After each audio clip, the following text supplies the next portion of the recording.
السلام عليكم. في سؤال بيفضل رايح جاي على بالي، ازاي ناس عاقله بتتلقى معلومات وتحليلات سياسيه من حد بتتابعه، وفي نفس الاسبوع الاحداث بتثبت لهم ان الناس دي مجرد هبيده وما لهمش في السياسه ب3 جنيه، وان تحليلاتهم عباره عن افكار موجوده في عقولهم هما بس، ومع ذلك بيتابعوهم؟ هل مثلا لانهم بيتساووا في الجهل والتجهيل، ولا هل بيغذوا جواهم افكار عفى عليها الزمن علشان ما يشغلوش دماغهم في اللي جاي؟ الحقيقه انا ما اعرفش السبب، بس اللي اعرفه ان الانسان لازم يحمي وعيه من انه يثقله باكاذيب معلوماتيه، لان هو ده سلاحك اللي تدافع بيه عن عقلك في محاولات التجهيل مع سبق الاصرار والترصد. تعالوا كده ناخد مثال: عوده حرب ايران والهدنه تم اختراقها وورقه المفاوضات توقفت. مش انا قلت لكم من الاول، من يوم ما قالوا رايحين سويسرا، ان الموضوع كله تقليب للخليج علشان يتحمل كل ما يحدث، وبناء عليه البحرين والكويت والاردن بيتضربوا. تعالوا بقى اقول لكم ايه هي الكارثه اللي بتغطي عليها مسرحيه حرب ايران بشويه داتا عنب. في يا عزيزي منصه اسمها بولي ماركت،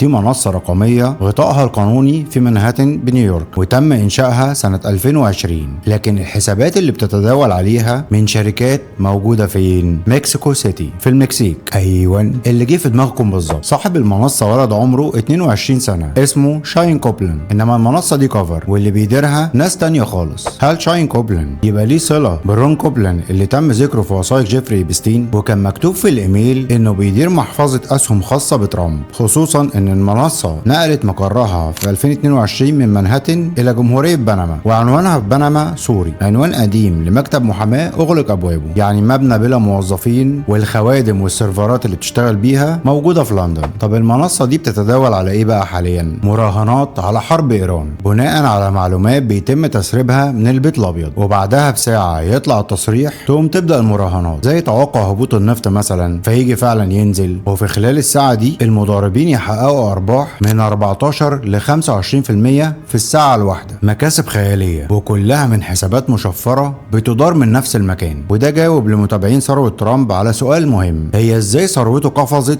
ل 2.2 مليار دولار بدون اي ارباح من صفقات تجارية؟ وازاي اصلا تزيد الرقم ده في 3 شهور فقط؟ ده غير ارباحه من التلاعب بالبورصة، اسهم وهمية بتتداول عليها شركة بلانيتير اللي اصلها ليه تاريخ مشرف في غسيل الاموال، وبقت بتدير محافظ اسهم خاصة بشركات انتاج السلاح وشركات توريد النفط. ده غير ارباح العملات الرقميه الخاصه بيه، وعمله التي اس دولار، وعمله الدبليو ال اف اللي حققت ارباح 1.4 مليار دولار. ده غير صفقات نفط مشبوهه كشفتها هيئه تداول السلع الاجله الامريكيه سي اف تي سي، كلها بتوصل لشركات ناشئه، ومعظم اوراق تاسيسها في حيفا والقدس. فها بقى لسه في حد معتقد ان في حرب دايره؟ طب هل فعلا في هدنه في غزه او في فلسطين عموما؟ على ارض الواقع مفيش هدنه ولا غيره. النهارده كل ربع ساعة تصريح بسقوط قتلى وجرحى بيذيع أساميهم الصحفيين عن طريق بيانات مسؤول الصحة في غزة. والنهارده رئيس بلدية رام الله طلع تصريح إن المستوطنات بتزيد وتتوسع، ورقعة الأراضي اللي بيستولي عليها الاحتلال يوميا بتزيد،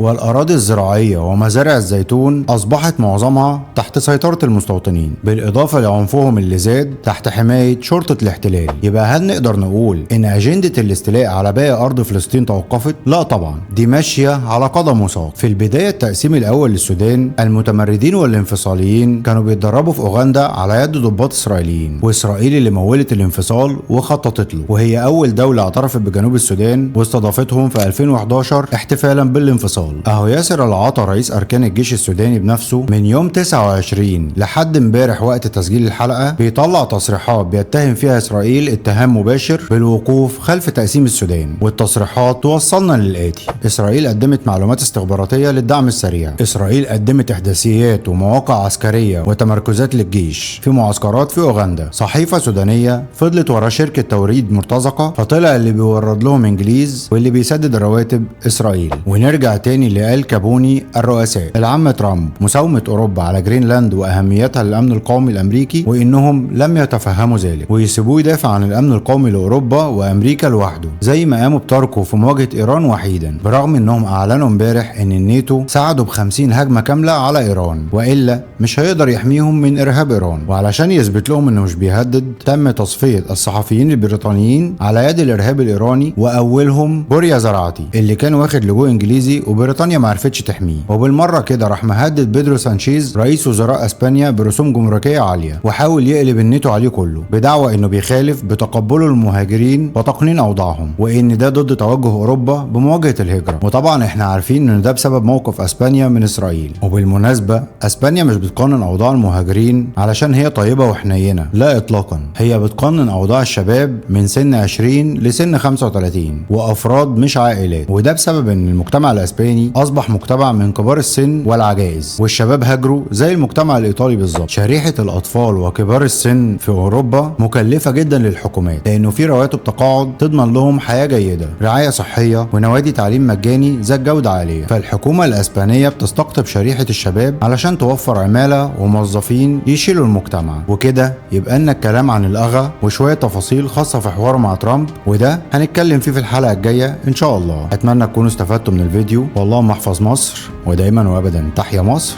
والسلام عليكم.